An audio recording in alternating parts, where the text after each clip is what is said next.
Hi friends, നമുക്കിത് വായിച്ച് നോക്കാം. കരുണ തോന്നണേ എന്നിൽ, അലിവ് തോന്നണേ, പാപിയാണു ഞാൻ നാഥാ, പാപിയാണു ഞാൻ. പ്രായശ്ചിത്തം ചെയ്യാൻ തയ്യാറാകുന്നു.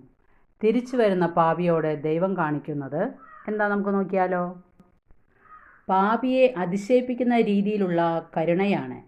അവരെ അതിശയിപ്പിക്കാനായി അവർ പ്രതീക്ഷിച്ചതിനേക്കാൾ കൂടുതൽ സ്വീകരണവും അനുഗ്രഹവും ദൈവം നൽകുന്നു. ധൂർത്തപുത്രൻ പിതാവിൽ നിന്ന് മോതിരമോ ചെരുപ്പോ പുതിയ വസ്ത്രമോ ആഘോഷമായ സദ്യയോ പ്രതീക്ഷിച്ചിട്ടുണ്ടാവുകയില്ല.